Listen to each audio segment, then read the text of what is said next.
श्याम देहाती, जिनकी पत्नी बड़ी ही कम उम्र में विधवा हो गई, उन्हें लेकर भोजपुरी इंडस्ट्री में एक अलग ही बज़ है। श्याम देहाती के फैंस श्याम देहाती की पत्नी के साथ पूरी सिंपैथी रखते हैं। साथ ही साथ हमारे जितने भी भोजपुरिया स्टार हैं, फिर वो चाहे खेसारी के मैनेजर विवेक सिंह ही क्यों न हो या फिर पवन सिंह के मैनेजर क्यों न हो, सभी उनके टच में हैं, क्योंकि सभी उनका हाल समाचार बराबर लेते जा रहे हैं। कहीं किसी चीज़ की तकलीफ़ ना हो। दिनेश लाल यादव निरहुआ ने तो पर्सनली उन्हें कॉल भी किया और उन्हें ये तक दिलासा दिलाया कि जीवन में कभी किसी भी चीज़ की कमी हो तो इस भाई को याद ज़रूर करना। वैसे आपको बता दें कि दिनेश लाल यादव निरहुआ के अलावा रवि किशन और मनोज तिवारी ने, जिन्हें कि कोरोना हो चुका है, उन्होंने भी श्याम देहाती की पत्नी से फ़ोन पर बात की। वैसे आपको बता दें कि उनका रो रो कर बुरा हाल है। वो समझ ही नहीं पा रही हैं कि किस तरह से इतनी जल्दी उनके जीवन में इतना बड़ा बदलाव हो गया, जिसके लिए घर का कोई भी मेंबर तैयार नहीं था। श्याम के ऊपर घर की पूरी जिम्मेदारी थी। वो एक जिम्मेदार बेटे, पति, पिता और चाचा थे।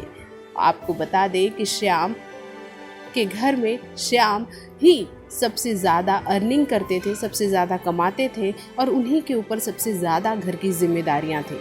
मुंबई में फ्लैट, गाड़ी और गांव में फैक्ट्री के अलावा श्याम ने अपने घर के सभी बच्चों के पढ़ने की जिम्मेदारी तक ले रखी थी। वैसे कहा जा रहा है कि भोजपुरी में तमाम लोगों ने अपनी तरफ से अलग अलग मदद की है उन्हें, लेकिन इसमें सबसे बड़ी मदद खेसारी लाल यादव और दिनेश लाल यादव निरहुआ की बताई जा रही है। खुद उनके परिवार वालों ने भी एक्सेप्ट किया कि खेसारी और दिनेश लाल यादव निरहुआ बराबर हमें फ़ोन करते रहे, बराबर हमारे टच में भी हैं। हमें किसी तरह की तकलीफ़ है तो वो बराबर उसमें अपना सहयोग दे रहे हैं। लेकिन श्याम देहाती की पत्नी की बात करें तो वो पूरी तरह से टूट चुकी है। बच्चे अभी भी पिता को ढूंढ रहे हैं। माँ ये नहीं बता पा रही है कि अब उनके पिता उन्हें कभी नहीं मिलेंगे। कितनी अजीब विडंबना है कि जिसके सहारे पूरा जीवन काटना था, जिसने पूरी जिम्मेदारियों को अपने सिर पर ले लिया था और आज वही सभी जिम्मेदारियों को छोड़कर चला गया। 7 जन्मों की जीने मरने की कसम खाई थी, उसने तो बीच में ही दगा दे दिया।